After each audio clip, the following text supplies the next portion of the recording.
కేంద్ర మంత్రి కిషన్ రెడ్డి మాట్లాడుతున్నారు. లైవ్ లో చూద్దాం. ఉపాధ్యాయులే విద్యార్థులను మోసం చేశారు. నమ్మినటువంటి ఉపాధ్యాయులే ఎవరైతే పేపర్ రాయాలో, ఎవరైతే విద్యా బోధన చేయాలో ఆ రకమైనటువంటి ఉపాధ్యాయులే కొంతమంది స్వార్థ బుద్ధితో, అవినీతితో, అహంకారంతో ఈ పేపర్ లీక్ చేశారు. కాబట్టి ఈసారి జాగ్రత్తగా ఉండాలనేటువంటి దృక్పథంతో ఏ మాత్రం 1% కూడా అవకాశం ఇవ్వకుండా మరి ఎయిర్ ఫోర్స్ విమానాలను కూడా ఉపయోగించుకొని చివరకు రెండోసారి ఈ యొక్క పేపర్ లీకేజీని ఏ రకంగా జరగకుండా సమర్థవంతంగా పకడ్బందీగా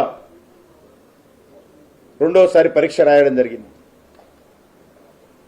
మరి ఈరోజు మనం చూస్తూ ఉన్నాం, విద్యార్థులు కూడా అందరూ సంతోషంగా ఉన్నారు. రెండోసారి పరీక్ష రాసినటువంటి వాళ్ళు ఎక్కడ ఏ రకమైనటువంటి పొరపాటు జరగకుండా నిర్వహించినందుకు వాళ్ళు సంతృప్తి కూడా వ్యక్తం చేసిన విషయాన్ని మనం చేస్తాము. కానీ ఒకటి మాత్రం వాస్తవము, ఏ పేపర్ లీక్ అయినా, అది నీట్ పేపర్ కానీ, అది 10th క్లాస్ పేపర్ కానీ, అది డిగ్రీ పేపర్ కానీ, అది ఉద్యోగాల భర్తీకి సంబంధించినటువంటి పేపర్ కానీ, ఏ పేపర్ లీక్ అయినప్పటికీ కూడా పేపర్ రాసినటువంటి విద్యార్థులు కావచ్చు, అభ్యర్థులు కావచ్చు, వాళ్ళ కుటుంబ సభ్యులు కావచ్చు, చాలా బాధపడతారన్న విషయము మేము ఏకీభవిస్తున్నాం. తప్పకుండా పేపర్ లీకేజ్ సంబంధించినటువంటి విషయంలో ఇప్పటికే కేంద్ర ప్రభుత్వము 2024లో ఒక చట్టాన్ని తీసుకొచ్చి దాన్ని మరి ఆ రకంగా ఎవరైనా పాల్పడితే వాళ్ళు కఠినంగా శిక్ష పడే విధంగా చట్టాన్ని తీసుకొచ్చిన విషయాన్ని కూడా ఈ సందర్భంగా మనం చేస్తున్నాం. మనం చూస్తా ఉన్నాం, ఈరోజు జంతర్ మంతర్లో జరుగుతున్నటువంటి విద్యార్థుల ఉద్యమాన్ని అండగా పెట్టుకొని దేశంలో పూర్తిగా ప్రజా ఆదరణను కోల్పోయి ఎక్కడ ఏ రాష్ట్రంలో కూడా అడ్రస్ లేకుండా ఓడిపోతున్నటువంటి కాంగ్రెస్ పార్టీ కానీ, కమ్యూనిస్ట్ పార్టీలు కానీ తమ రాజకీయ అస్తిత్వం కోసము విద్యార్థులను అడ్డం పెట్టుకొని రాజకీయాలు చేస్తా ఉన్నారని మనం చేస్తున్నాం. అంతరించిపోతున్నటువంటి కమ్యూనిస్టులు, మరి ఒక్కొక్క రాష్ట్రము తను కట్టుకున్నటువంటి కోటలు కూలిపోతున్నటువంటి కాంగ్రెస్ పార్టీ ఈరోజు విద్యార్థులను అడ్డం పెట్టుకొని అరాచకం సృష్టించేటువంటి ప్రయత్నం చేస్తూ ఉన్నారు. పూర్తిగా కాంగ్రెస్ పార్టీ నాయకులు, మాది ఒక జాతీయ పార్టీ, అనేక సంవత్సరాలు దేశాన్ని పరిపాలించాము, మాకు ఒక బాధ్యత ఉందనేటువంటి విషయాన్ని మర్చిపోయి దేశంలోని అన్ని వ్యవస్థలను కూడా నిర్వీర్యం చేసే ప్రయత్నం చేస్తూ ఉంది. దేశంలో అన్ని వ్యవస్థలను కూడా కూల్చేటువంటి ప్రయత్నం చేస్తూ ఉంది. దేశంలో ఉన్నటువంటి అన్ని ప్రజాస్వామ్య నియమ నిబంధనలు ఉల్లంఘించేటువంటి ప్రయత్నము, దేశ వ్యతిరేక శక్తులకు ప్రోత్సహించేటువంటి ప్రయత్నం చేస్తూ ఉంది. విద్యార్థులను ఎగదోసి దేశంలో రాజకీయ అస్థిరత్వం తేవాలి,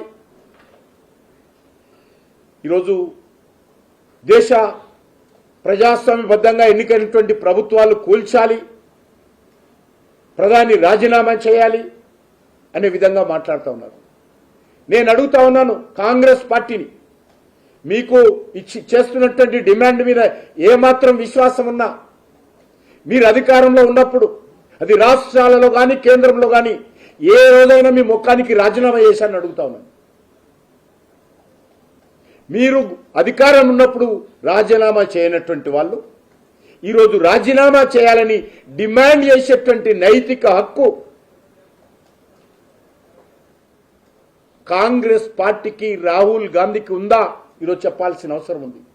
రేవంత్ రెడ్డికి ఉందా చెప్పాల్సినటువంటి అవసరం ఉంది. ఇప్పటికే ఈ యొక్క లీకేజ్ విషయంలో అనేక రకాల చర్యలు తీసుకోవడం జరిగింది. కాంగ్రెస్ హయాంలో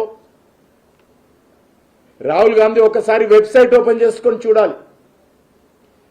కాంగ్రెస్ హయాంలో కాంగ్రెస్ పార్టీ ప్రభుత్వాలు కానీ కేంద్రంలో యూపీఏ హయాంలో కానీ ఎన్నిసార్లు ఎన్ని రకాల ప్రశ్నపత్రాలు లీక్ అయినాయో ఆయన చదువుకుంటే చాలా బాగుంటుంది.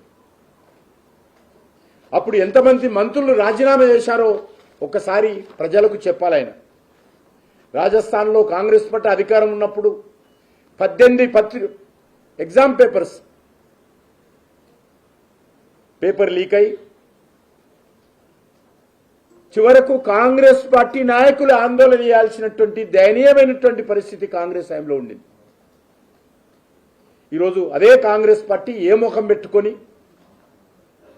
ఈరోజు ధర్నాలు చేస్తా ఉన్నారు ప్రధానమంత్రి గారి ఇంటి ముందు.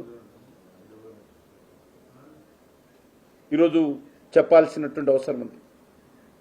వాళ్ళకు రాజకీయాలే ముఖ్యం తప్ప విద్యార్థుల భవిష్యత్తు ముఖ్యం కాదు.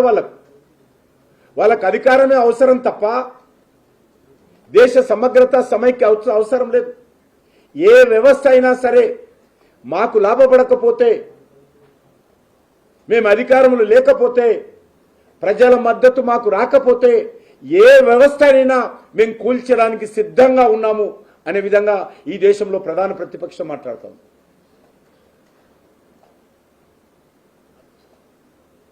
ఇప్పటికే మీకు అందరికీ తెలుసు, 10 ఏళ్ల జైలు, ₹1 కోటి జరిమానాతో 2024లో ఒక కఠినమైనటువంటి ఈ యొక్క పేపర్ లీకేజీని అరికట్టేటువంటి చట్టాన్ని తీసుకురావడం జరిగింది. ఈరోజు నరేంద్ర మోడీ గారు చెప్పారు,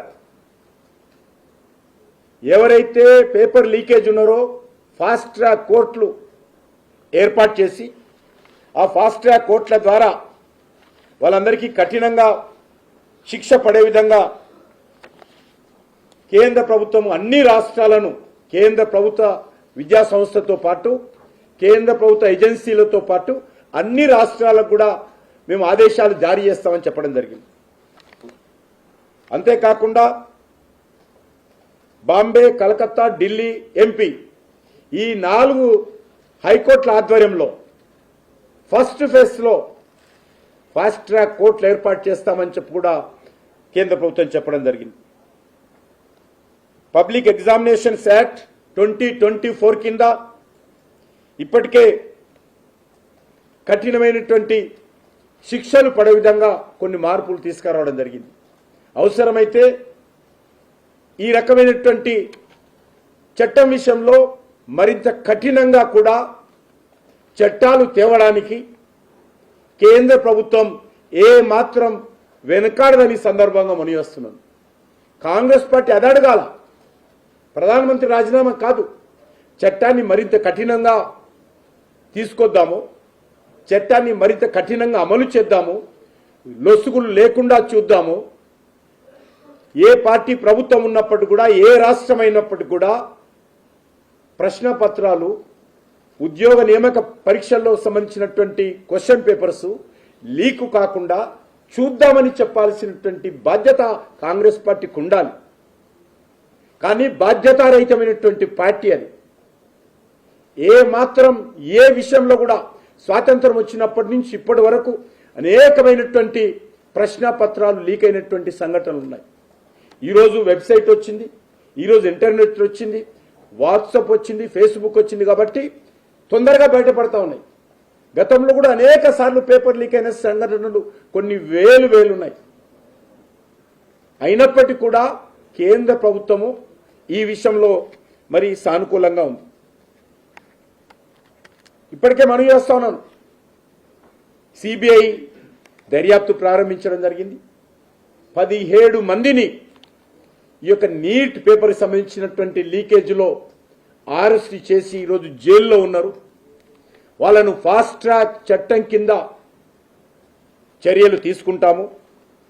అదేవిధంగా భవిష్యత్తులో కేంద్ర ప్రభుత్వం నరేంద్ర మోడీ గారి నేతృత్వంలో ఏ క్వశ్చన్ పేపర్ కూడా లీక్ కాకుండా జీరో టాలరెన్స్ పాలసీ తీసుకొస్తుంది. అది రాష్ట్ర ప్రభుత్వాలు కూడా దీనికి సహకరించి మరి ఆ రకంగా విద్యార్థులకు విశ్వాసం కల్పించాల్సినటువంటి అవసరం ఉంది. ఈరోజు మనవి చేస్తా ఉన్నాం, అనేక సార్లు మరి కాంగ్రెస్ హయాంలో ఈ యొక్క పేపర్ లీక్ అయ్యాయి. కేరళలో కమ్యూనిస్ట్ పార్టీ ప్రభుత్వంలో పేపర్ లీక్ అయింది ఇటీవల.